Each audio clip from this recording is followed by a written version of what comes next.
quem foi revelado o braço do Senhor, porque foi subindo como um renovo perante ele e como uma raiz de uma terra seca.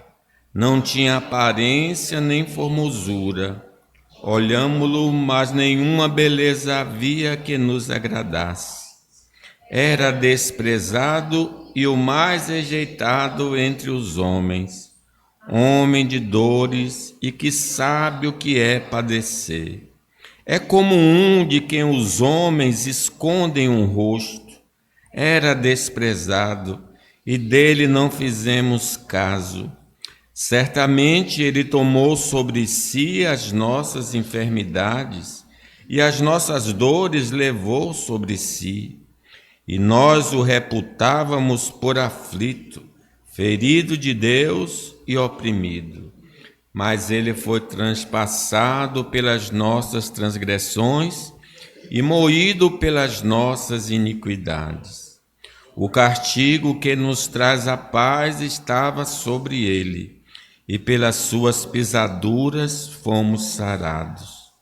Todos nós andávamos desgarrados como ovelhas, cada um se desviava pelo caminho, mas o Senhor fez cair sobre ele a iniquidade de nós todos. Ele foi oprimido e humilhado, mas não abriu a boca. Como um cordeiro foi levado ao matadouro, e como ovelha muda perante os seus tosquiadores, ele não abriu a boca. Por juízo opressor foi arrebatado. E de sua linhagem, quem dela cogitou? Porquanto foi cortado da terra dos viventes. Por causa da transgressão do meu povo, foi ele ferido. Designá-lo em a sepultura com os perversos, mas com o rico esteve na sua morte, posto que nunca fez injustiça, nem dolo algum se achou em sua boca. Tem mais ainda aí? O perdão de pecados é uma graça divina. Deus, através de Cristo, perdoa os pecados de todo aquele que nele crê. Esta é a boa notícia dos altos céus. Por isso, existem tantos mensageiros espalhados pelo mundo afora. O Senhor deseja que todos os homens tenham conhecimento desta notícia para que sejam perdoados. Nesta passagem, vamos tratar do perdão dos pecados. O livro de Isaías não é um livro cronológico, é um livro de coletâneas de profecias. Tanto é que o chamado dele está no capítulo 6, mas o livro começa no capítulo 1. Né? Então é uma coletânea de profecias do profeta. A primeira afirmativa que eu quero fazer dessa passagem, que pode tirar outras doutrinas, mas o perdão dos pecados sobressai, é que o perdão dos pecados é desprezado pela maioria da raça humana. Essa boa notícia não é acolhida no coração dos homens. Versículo 1, vamos ler? Quem creu em nossa pregação e a quem foi revelado o braço do Senhor. O profeta que tanto falou em vários períodos, vários reis de Israel, do Reino do Sul, ele observou isso, que as pessoas não tinham uma reação positiva à mensagem dele. Por exemplo, contrastando, Pedro, depois de ter anunciado o evangelho, pregado o evangelho em Atos 2, uma multidão se aproximou dele e disse: que faremos? A reação do povo. Diz que na cidade de Jope, ou Sarona, se não me engano, depois da cura daquela Tabita, a cidade toda se converteu, mostrando que havia pessoas demonstrando essa aceitação. Já o profeta Isaías não viu isso, não viu essa reação, como João Batista, que uma multidão vinha para o batismo do arrependimento, né? Então, a maioria dos pregadores hoje estão assim: quem é que está crendo nessa mensagem gloriosa e fabulosa, uma vez que o povo não esboça nenhum tipo de reação? Nós vivemos em um país cristianizado. Mesmo assim, a maioria da população não dá importância e nem se apropria da grande graça de Deus disponibilizada a pecadores. Observe, mesmo que as igrejas do bairro estivessem completamente cheias, o número que ainda estaria fora era muito grande. Será que tem 1% de verdadeiros crentes no bairro da Boca do Rio? Até mesmo aqueles que vivem nas comunidades evangélicas estão desprovidos do perdão de pecados, como Judas, o traidor, que conviveu com Jesus durante o seu ministério terreno. Imagine, se no apostolado tinha um homem que andava com Jesus e não era crente, quantos hoje estão vivendo no meio evangélico e não são crentes de fato e de verdade? Primeiro é João, Evangelho de João 13, 10. Veja o que Jesus fala, e vamos ler juntos aí. Declarou-lhe Jesus: quem já se banhou não necessita de lavar senão os pés. Quanto ao mais, está todo limpo. Ora, vós estáis limpos, mas não todos. Pois ele sabia quem era o traidor. Foi por isso que disse: nem todo estás limpo. Então, nessa sociedade que conhece o evangelho, nem todo mundo está lavado. Nem todo mundo passou pela primeira lavagem, o lavar regenerador e transformador do Espírito Santo. Eles leem as Escrituras, ouvem sermões e participam da escola bíblica, mas as palavras da vida não chegaram ao seu coração e nem ao seu entendimento.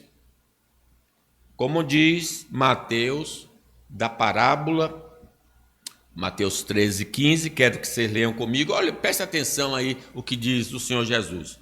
Porque o coração deste povo está endurecido, de mau grato ouviram com os ouvidos e fecharam os olhos, para não suceder que vejam com os olhos, ouçam com os ouvidos, entendam com o coração e se convertam e sejam por mim curados. Aí está a razão.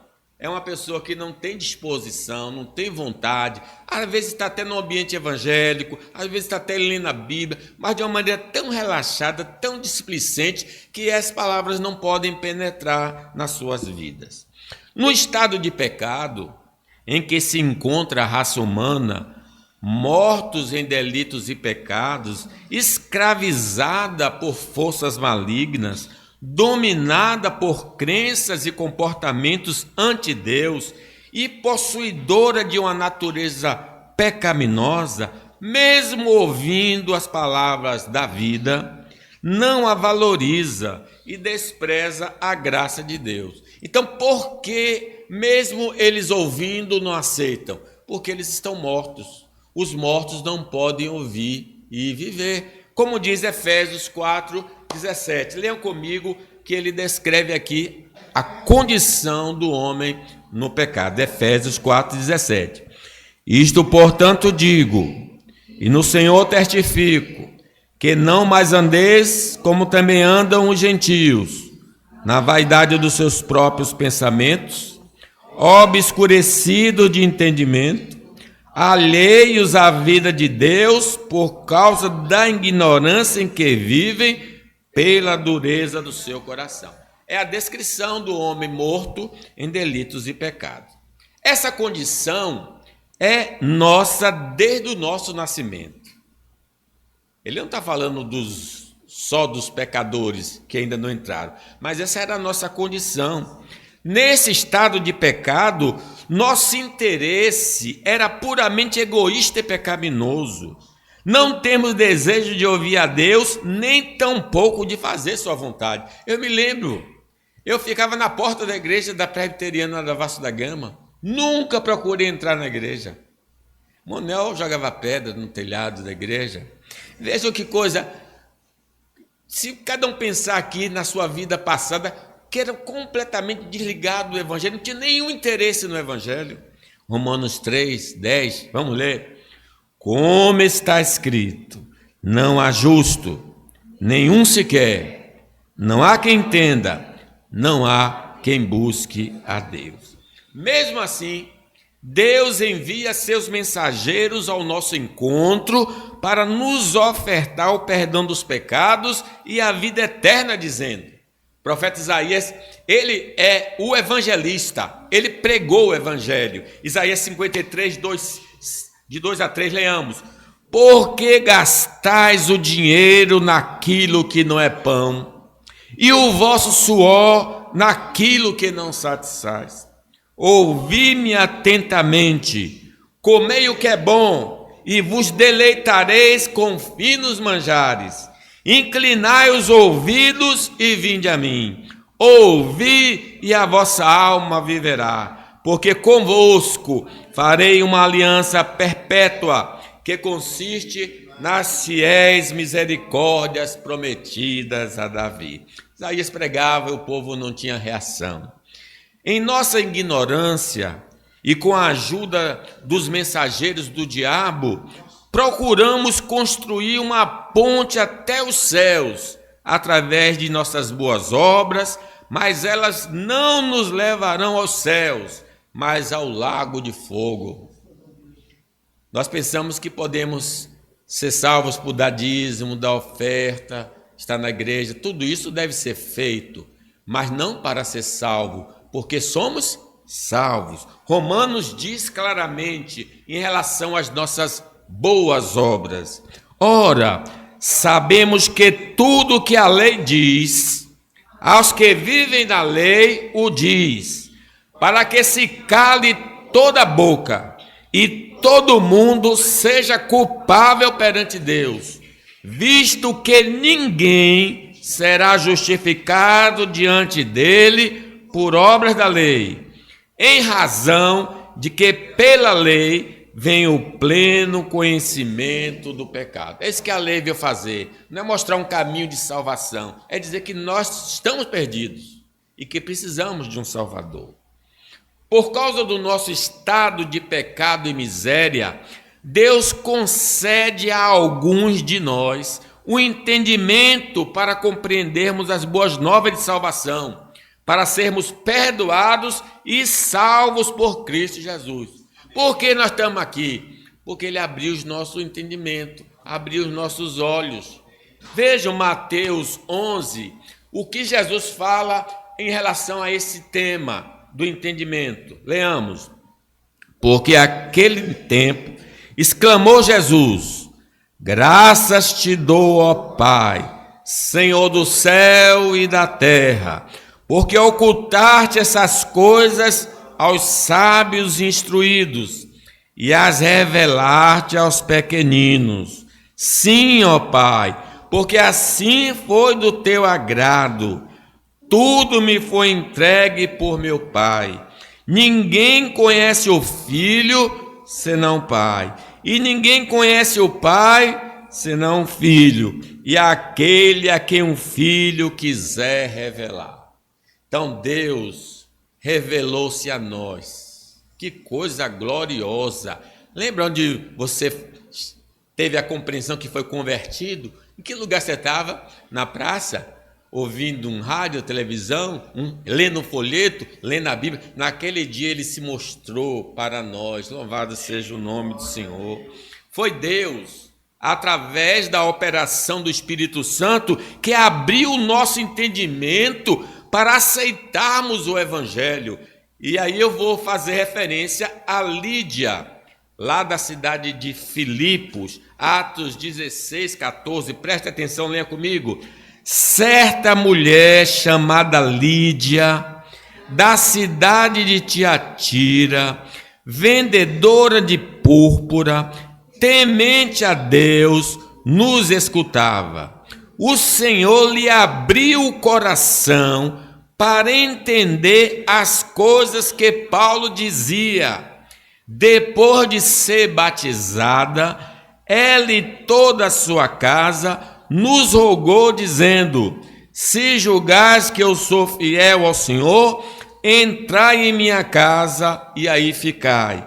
E nos constrangeu a isso. O que quer dizer temente a Deus? É que ela não era judia, mas aceitava o judaísmo, mas ainda não tinha passado pela experiência do novo nascimento. E ela estava ali reunida com os que tinham a crença judaica no Rio, porque na cidade não podia haver sinagoga, e Deus abriu o entendimento dela para compreender o evangelho. Sem esse abrir, ninguém compreende.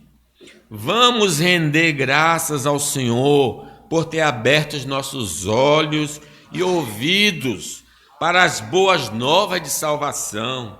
Peçamos ao Senhor que tenha misericórdia dos que estão à nossa volta, para que eles também sejam agraciados.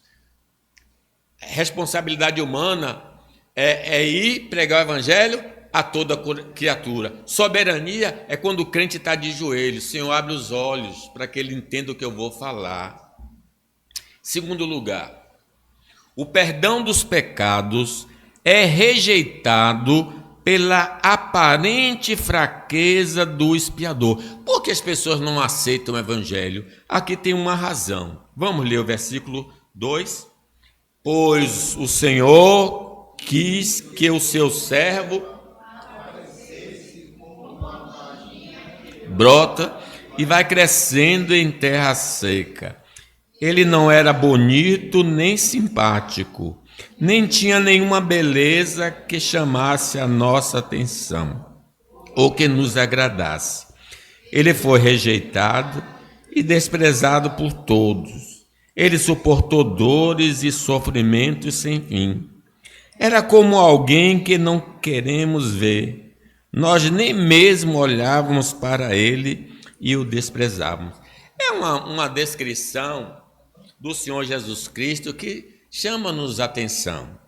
É verdade que alguns gostam de interpretar essa passagem como o Jesus desfigurado pelos maus tratos que sofreu no tribunal de Pilatos e até a cruz.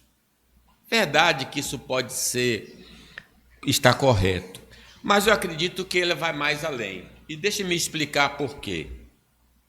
Em nosso mundo, a raça e a nacionalidade podem abrir e fechar portas. Você é de que etnia? Qual é a sua raça? Qual é a sua cor? Qual é a sua nação? O pessoal do Sul gosta de chamar os baianos, quando se refere de maneira pejorativa a todos os nordestinos, os paulistas, né? Aos baianos, tá difamando a gente. A condição socioeconômica e a beleza podem ser empecilhos ou um status. Quando a pessoa é bela, as portas abrem, até que tem aquela piada que diz ela é loura, mas é burra, né? Quer dizer, ela é tão bonita que não importa se ela não entende coisa. A beleza abre portas, é inegável isso. Também o status, qual é a sua posição? Da classe A, E, B, C, dependendo, isso vai abrir portas. Por exemplo, Sara, por ser bonita, mesmo sendo velha, foi cobiçada por reis. Abraão até tomou esse cuidado, olha, não diga que é minha mulher, diga que é minha irmã, porque eles vão me matar por tua causa. E quando Abimeleque, o filisteu, tomou Sara, Sara já era velha, e mesmo assim bela. E o texto fala que era bela. Esté foi coroada rainha por causa da sua beleza, mas antes mesmo dela, Vasti, diz o texto sagrado que ela era extremamente bonita. Possivelmente, Vasti é a mulher mais bonita nas Escrituras, pela expressão que é usada para ela. Agora um homem que é considerado o homem mais bonito, e a Bíblia fala sobre ele, Absalão, era celebrado como um homem sem defeito. Diz que ele, desde a cabeça à ponta dos pés, não tinha um defeito, que é isso que a gente não dá para entender, mas que o cidadão era todo perfeito, né? Como podemos notar, a gente pode citar Davi era um homem bonito, o primeiro rei de Israel, Saul era um homem bonito, José era um homem de belo porte. A Bíblia sempre enfatiza esse aspecto que chama muita atenção de qualquer sociedade. A beleza é a atração. Mas quando se descreve Jesus, diz: beleza alguma víamos nele que pudéssemos desejar. Então a gente acredita que Jesus foi destituído de algumas graças comuns. Ele não só não era bonito do ponto de vista da sociedade, mas ele era pobre também. Ele não era um homem rico, ele era pobre. Como podemos notar, a palavra de Deus exalta homens e mulheres pela sua beleza. Mas quando se refere ao Senhor Jesus, é-nos dito aí: ele não era bonito nem simpático, nem tinha nenhuma beleza que chamasse a nossa atenção ou que nos agradasse.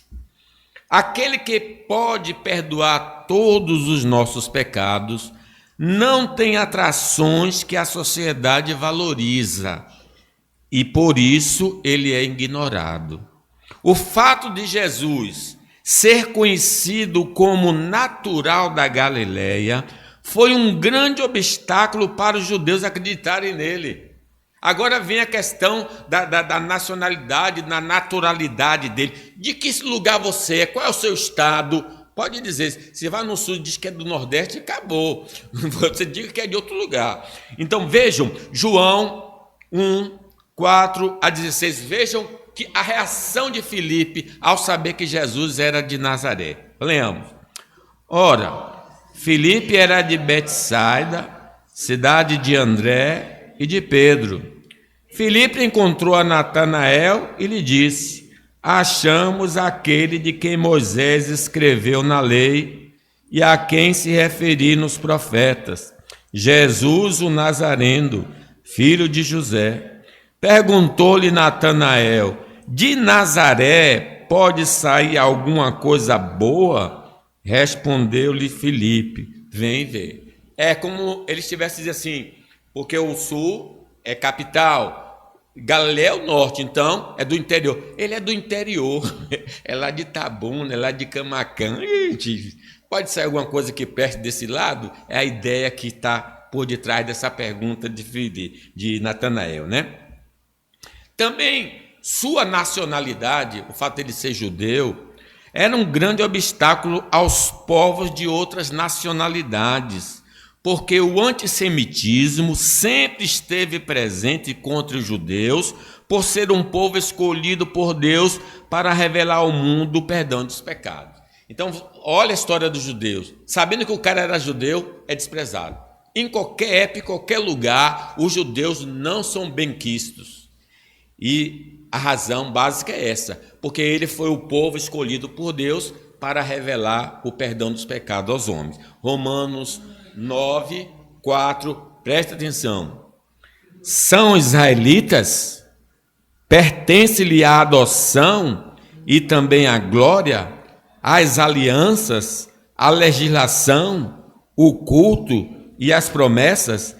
Deles são os patriarcas, e também deles descendem o Cristo segundo a carne, o qual é sobre todos Deus bendito para todos sempre. Amém. Você fala de judeu para um alemão, ele não vai gostar muito de ouvir falar de Jesus, né? O status social do Senhor Jesus também o desqualificava perante a sociedade do seu tempo. E a sociedade contemporânea, ninguém gosta de pobre, nunca gostou de pobre em lugar nenhum. Aliás, só gostam de pobre nas eleições. E pobre, né? Só para ganhar. Desprovido de bens e recursos, ele não atraía o interesse do pobre e nem do rico.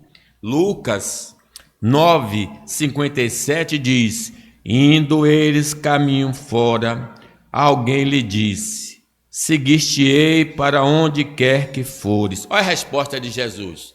Vamos ler? Mas Jesus lhe respondeu: as raposas têm seus covis e as aves dos céus ninhos, mas o Filho do Homem não tem onde reclinar a cabeça. Ele não tinha uma casa própria.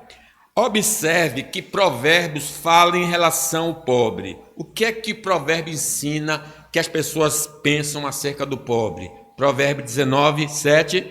Se os irmãos do pobre o aborrecem, quanto mais se afastarão dele os seus amigos. Corre após ele com súplicas, mas não os alcança. Se você é pobre, os seus irmãos se escondem de você. Se você é pobre, os amigos se escondem de você. Não quer conversa com você, quer despesa. Você vai pedir alguma coisa. Jesus era pobre, logo ele não tinha esse tipo de atração. Ele não se aliava às posições políticas de sua época e foi duramente rejeitado pelos líderes judaicos gentios que o levaram à morte de cruz, porque ele não fazia parte dos fariseus, dos saduceus, dos herodianos, tinha o político, esqueci agora, o que pegava uma espada, os zelotes, não faziam parte do grupo. Ele não fazia parte daquele grupo, aí todo mundo se uniu contra ele. Diz que os herodianos se uniram com os fariseus para derrubar o Senhor Jesus Cristo. Vejam Atos 7 ou 4, 27, o que diz sobre o grupo político da época se levantando contra Jesus. Ele foi desprezado, porque verdadeiramente se ajuntaram nessa cidade contra o seu santo servo Jesus, a qual ungistes, Herodes e Pôncio Pilatos, com gentios e gente de Israel, para fazerem tudo o que é tua mão e o teu propósito pré-determinado. Outro fator que contribuía para a rejeição do perdoador de pecados era ser um pregador leigo, juntamente com sua mensagem conflitante com os interesses pecaminosos dos ouvintes. A necessidade de arrependimento e fé anunciada por ele era uma afronta aos que viviam no pecado. Então, na teologia, eles tinham questionamento acerca de Jesus. Primeiro, ele não tinha formação acadêmica. Ele não se formou com alguém grande de fariseus. Por isso que os fariseus perguntaram, quem lhe deu autoridade para fazer isso? É como se estivesse dizendo, cadê o seu diploma? Você se formou aonde para estar pregando? Então Jesus não era um formador, ele não teve uma formação acadêmica, por isso era desqualificado para pregar. E mais ainda, segundo os inimigos, é que a teologia dele não batia com a teologia da época, era contrária à teologia da época. Lucas 9, 23, diziam a todos, se alguém quer vir após mim, a si mesmo se negue, dia a dia toma a sua cruz e siga-me, pois quem quiser salvar a sua vida, perdê-la-á, e quem perder a vida por minha causa, esse a salvará.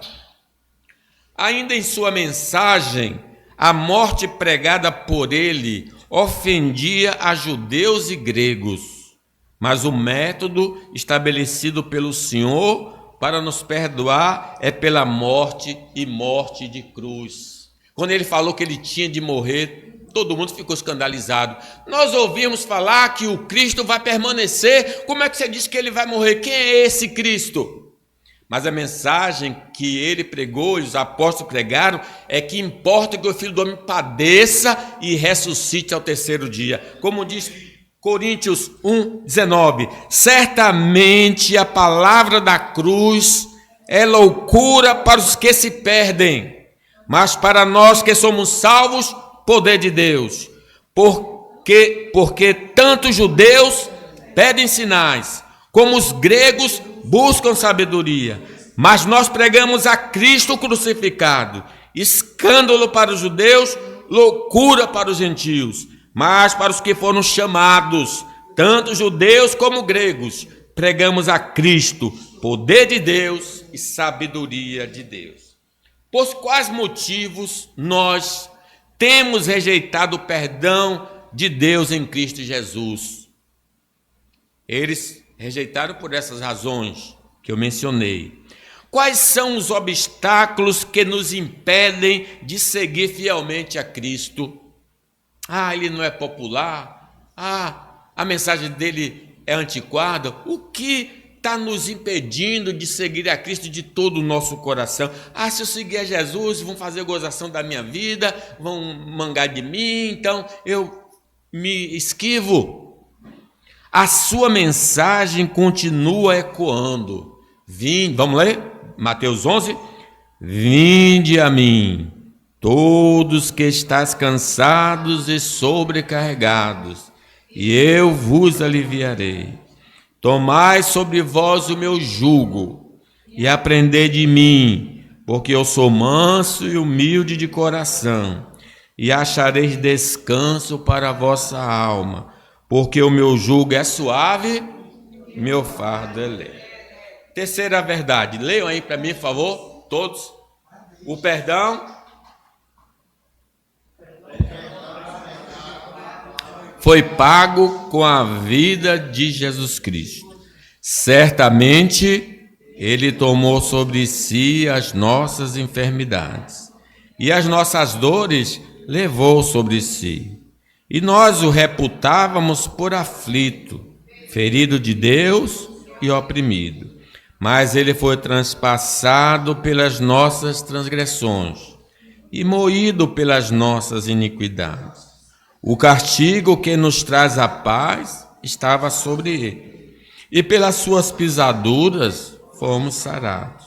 Todos nós andávamos desgarrados como ovelhas, cada um se desviava pelo caminho, mas o Senhor fez cair sobre ele a iniquidade de nós todos.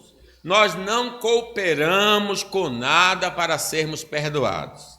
Essa contribuição foi somente do Senhor Jesus. Nossas ações pecaminosas levaram Jesus a dar a sua vida para apagar todas as nossas transgressões. Colossenses 2, leiam comigo. Vocês estavam mortos por causa de seus pecados e da incircuncisão da sua natureza humana. Então Deus lhe deu vida com Cristo, pois perdoou todos os nossos pecados. Ele cancelou o registro de acusações contra nós, removendo e pregando na cruz. Louvado seja o nome do Senhor. Mas para sermos beneficiados pela obra de Cristo, precisamos crer de todo o coração que Ele tomou o nosso lugar. Nosso Senhor e Salvador Jesus Cristo realizou esse trabalho de maneira voluntária e amorosa em nosso favor. O versículo 7 diz: Ele foi oprimido e humilhado, mas não abriu a boca. Como o cordeiro foi levado ao matadouro, e como ovelha muda perante os seus tosquiadores, ele não abriu a boca. Por juízo opressor foi arrebatado, e de sua linhagem quem dela cogitou? Porquanto foi cortado da terra dos viventes, por causa da transgressão do meu povo foi ele ferido. Não devemos esquecer que ele foi tentado a abandonar este caminho, mas por amor a nós, ele não retrocedeu para que fôssemos perdoados totalmente. Mas tudo isso só foi possível porque o Senhor Jesus não tinha pecado. Sendo inocente, ele pôde ser nosso fiador e quitar toda a nossa dívida diante do Pai Celestial. Colossenses 2. E a vós outros que estáveis mortos pelas vossas transgressões e pela incircuncisão da vossa carne, vos deu vida juntamente com ele, perdoando todos os nossos delitos, tendo cancelado o escrito de dívida que era contra nós e que constava de ordenanças, o qual nos era prejudicial, removeu inteiramente, encravando na cruz. Os nossos pecados só são esquecidos por Deus porque Jesus foi punido em nosso lugar. A amnésia divina em relação às nossas transgressões só é possível porque cremos em Cristo como nosso Salvador. É preciso crer para que Deus possa esquecer. Versículo 4 diz: certamente Ele tomou sobre si as nossas enfermidades e as nossas dores levou sobre si. E nós o reputávamos por aflito, ferido de Deus e oprimido, mas ele foi transpassado pelas nossas transgressões e moído pelas nossas iniquidades. Quando nós cremos nesta obra maravilhosa, o primeiro efeito em nós é a paz com Deus. O versículo diz: o castigo que nos traz a paz estava sobre ele, e pelas suas pisaduras fomos sarados. Esta paz procede do perdão de pecados. Não teremos mais medo de nos encontrarmos com o Senhor, porque fomos lavados pelo sangue precioso de Cristo. Porém, aqueles que ainda não se uniram ao Salvador, nos momentos silenciosos da vida, são acusados pela consciência ao imaginarem que vão se encontrar com Deus. Por isso que algumas pessoas detestam o silêncio, porque quando há silêncio, a consciência fala, e ele ouve a voz da consciência e entra em desespero. Mas para aquele que aceitou Jesus, diz: nenhuma condenação há para aqueles que estão em Cristo Jesus, o nosso Senhor. Terceiro, o perdão dos pecados foi elaborado pelo Pai Celestial. Isaías 10. O Senhor Deus diz: eu quis maltratá-lo, quis fazê-lo sofrer. Ele ofereceu a sua vida como sacrifício para tirar pecados, e por isso terá uma vida longa, e verá os seus descendentes. Ele fará com que o meu plano dê certo, diz o Senhor. Irmãos, o projeto de perdão de pecados foi elaborado por Deus Pai, antes da existência do próprio mundo, como diz Apocalipse: e adorá-la-ão todos os que habitam sobre a terra, aqueles cujos nomes não foram escritos no livro da vida do Cordeiro, que foi morto desde a fundação do mundo. A morte de Jesus Cristo não foi acidental, obra exclusiva de agentes humanos e demoníacos, mas uma determinação de Deus Pai para nos beneficiar com o perdão dos pecados e a vida eterna. Sim, ele morreu por causa de Pilatos, por causa das autoridades, os demônios estavam por detrás, mas acima de tudo isso estava o Deus. Deus amou o mundo de tal maneira que deu o seu Filho unigênito, para que todo aquele que nele crê não pereça, mas tenha a vida eterna. Deus usou a maldade humana e a malignidade para cumprir os seus propósitos eternos em nosso favor. Diz Atos 2:23, sendo este entregue pelo determinado desígnio e presciência de Deus. Vós o matastes, crucificando por mãos de iníquos, ao qual, porém, Deus ressuscitou, rompendo os grilhões da morte, porquanto não era possível fosse ele retido por ela.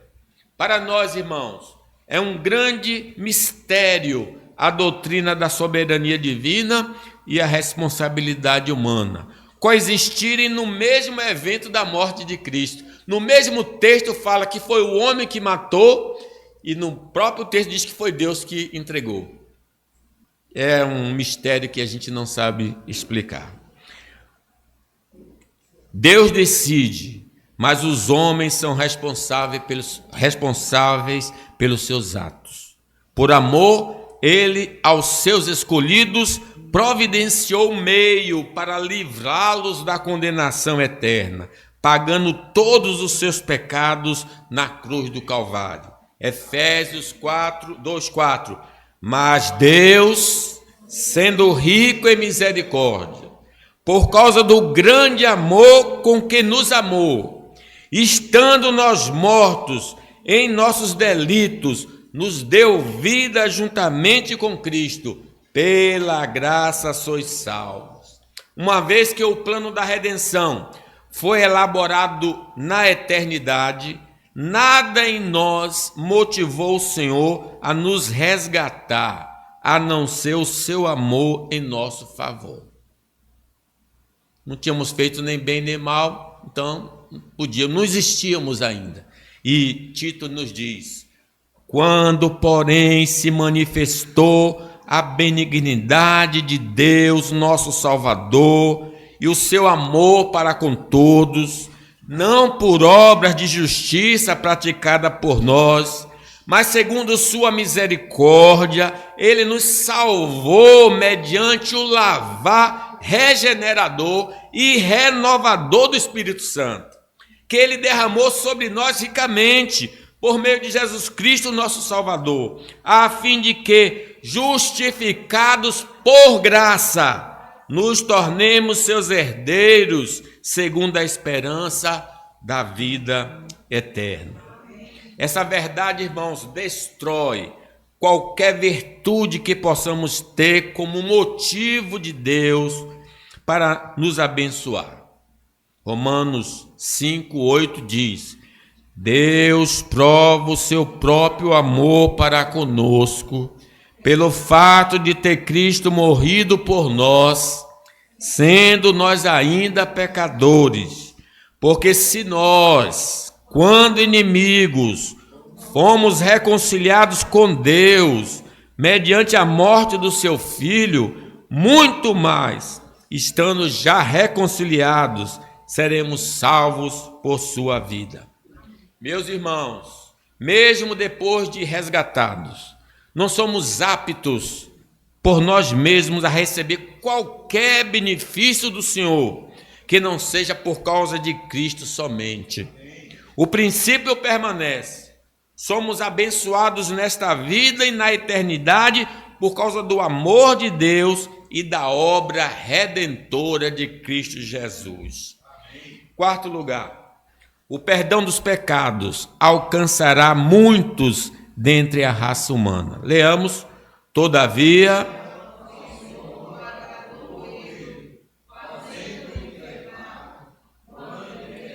sua alma como oferta pelo pecado, verá a sua posteridade e prolongará os seus dias, e a vontade do Senhor prosperará nas suas mãos. Ele verá o fruto do penoso trabalho de sua alma e ficará satisfeito. O meu servo, o justo, com seu conhecimento, justificará muitos, porque as iniquidades deles levará sobre si. Apesar da mensagem do perdão de pecados ser anunciada a todos os homens, a maioria irá rejeitar a graça de Deus. Que tristeza! Versículo 11 diz: ele verá o fruto do penoso trabalho de sua alma e ficará satisfeito. O meu servo, o justo, com seu conhecimento, justificará a muitos, porque as iniquidades deles levará sobre si. Apesar de ouvirem as boas novas de salvação, a grande massa de pecadores não dará crédito à mensagem divina e vai perecer por negligenciar ao perdão dos pecados. Que tristeza! Deus está dando o maior presente e os homens estão rejeitando. Apesar de ouvirem as boas novas, a grande massa de pecadores não vai dar crédito à mensagem divina, vai perecer. Assim foi nos dias que antecederam o dilúvio. Por quase 120 anos, ou 100 anos, Noé pregou àquela geração. Inclusive, eram seus irmãos e irmãs, por não acreditarem na palavra de Deus. Vocês podem imaginar 100 anos pregando o evangelho, olha, vai ser destruído, vai ser destruído. Ele tinha muitos irmãos e irmãs e não deram crédito. Diz o texto sagrado, 2 Pedro 2,5, leu comigo. E não poupou o mundo antigo, mas preservou a Noé, pregador da justiça, e mais 7 pessoas, quando fez vir no dilúvio sobre o mundo dos ímpios. 8 pessoas se salvaram, gente. As pessoas ouviram e não acreditaram no evangelho. Em Sodoma, nos dias de Abraão, só escaparam da destruição Ló e suas 2 filhas. Ele chegou a falar para os genros, futuros genros, eles acharam que gracejavam. Israel, apesar de ser como as estrelas do céu, só um remanescente será salvo. Isso nos revela que em cada geração não são todos que são salvos, mas alguns. Louve a Deus por você estar aqui. Louve a Deus por você fazer parte da arca da salvação, porque eles estão ouvindo e não vão entrar. Mateus 7,13, leia comigo. Entrai pela porta estreita, larga é a porta, espaçoso o caminho que conduz para a perdição, e são muitos que entram por ela, porque estreita e apertado o caminho que conduz para a vida, e são poucos os que acertam por ela. Neste mundo caído, nós, os salvos por Cristo Jesus, sempre seremos a minoria nos ambientes da faculdade, do colégio, do bairro e até da família. Mas não devemos desanimar como Elias, que disse a Deus. Vejam que Elias disse a Deus. Ele respondeu: tenho sido em extremo zeloso pelo Senhor, Deus dos exércitos, porque os filhos de Israel deixaram a tua aliança, derribaram os teus altares e mataram os teus profetas à espada, e eu fiquei só, e procuram tirar minha vida. Mas a resposta divina foi: também conservei em Israel 7.000, todos os joelhos que não se dobraram a Baal e toda a boca que não o beijou. Você pode não enxergar, mas tem crente espalhado pelo mundo inteiro. E um dia nós vamos ser todos conhecidos, né?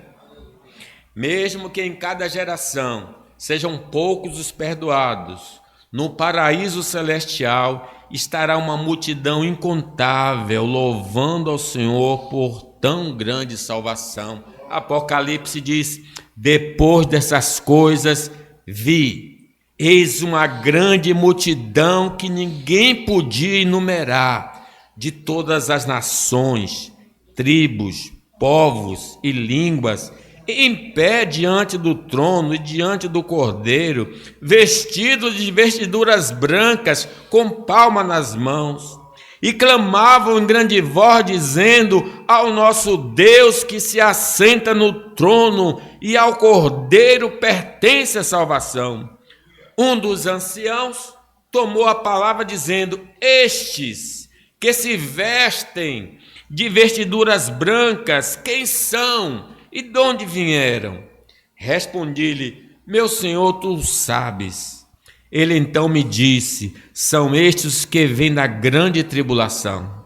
Lavaram as suas vestiduras e alvejaram no sangue do Cordeiro. Razão porque se acham diante do trono de Deus e o servem de dia e de noite no seu santuário. E aquele que se assenta no trono estenderá sobre eles o seu tabernáculo.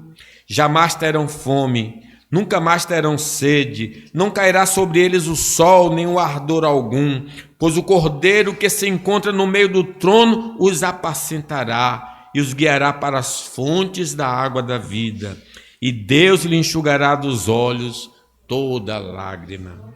Então, não devemos desanimar, porque fazemos parte da minoria. Vamos continuar pregando o Evangelho, porque as ovelhas de Cristo ouvirão a sua voz. Em quinto lugar, é uma pequena, não precisa ser pouco, não vai ser grande não. O perdão dos pecados feitas por Jesus Cristo lhe rendeu uma posição de suprema honra. É o final da mensagem. Vamos ler? Por isso lhe darei um lugar de honra. Ele receberá a sua recompensa junto com os grandes e os poderosos, pois ele deu a sua própria vida e foi tratado como se fosse um criminoso. Ele levou a culpa dos pecados de muitos e orou pedindo que eles fossem perdoados. Para efetuar tão grande e poderosa salvação, Jesus teve de se humilhar e ser humilhado. O Criador de todas as coisas foi tratado com desprezo e difamado pelas autoridades judaicas. Diz Lucas 23, levantando-se toda a assembleia, levaram Jesus a Pilatos e ali passaram a acusá-lo, dizendo: encontramos este homem pervertendo a nossa nação, vedando pagar tributo a César e afirmando ser ele o Cristo, o Rei. Foi injustiçado no tribunal de César e sentenciado à morte, mas a morte mais vergonhosa dos seus dias. Morreu e foi sepultado, mas a partir do terceiro dia, ele começou a ser exaltado pelo Pai Celestial. Atos 2 diz: varões israelitas, atendei estas palavras. Jesus, o Nazareno, varão aprovado por Deus diante de vós, com milagres, prodígios e sinais, os quais o próprio Deus realizou por intermédio dele entre vós, como vós mesmos sabeis, sendo este entregue pelo determinado desígnio e presciência de Deus, vós o matastes, crucificando por mãos de Nico, ao qual, porém, Deus ressuscitou, rompendo os grilhões da morte, porquanto não era possível fosse ele retido por ela. Ele agora tem todo o poder nos céus e na terra. Todo ser, visível e invisível, vai se prostrar e dizer que ele é o Senhor. Como diz Filipenses, tende em vós o mesmo sentimento que houve também em Cristo Jesus. Pois ele, subsistindo em forma de Deus, não julgou com usurpação o ser igual a Deus. Antes, a si mesmo se esvaziou, assumindo a forma de servo, tornando-se semelhante aos homens, semelhança de homens. E reconhecido em figura humana, a si mesmo se humilhou, tornando-se obediente até a morte e morte de cruz. E aí vem então a exaltação. Vamos ler 9 até 11? Pelo que também Deus o exaltou sobremaneira, e lhe deu o nome que está acima de todo nome, para que ao nome de Jesus se dobre todo o joelho, nos céus, na terra e embaixo da terra, e toda língua confesse que Jesus Cristo é Senhor, para a glória de Deus Pai. Ele está agora assentado à direita do Pai, governando a igreja e o mundo, e voltará com poder e grande glória para julgar homens e anjos e recompensar cada um conforme suas obras. Não existe ninguém semelhante ao Senhor Jesus.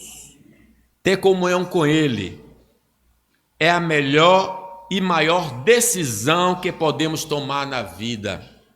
Fora dele, morremos. Sem o Senhor Jesus, não podemos ser perdoados e salvos. Neste mundo, nada neste mundo deveria ocupar o lugar de Jesus em nossa vida. Que possamos, irmãos, glorificar a Deus pelo perdão de todos os nossos pecados. Amém.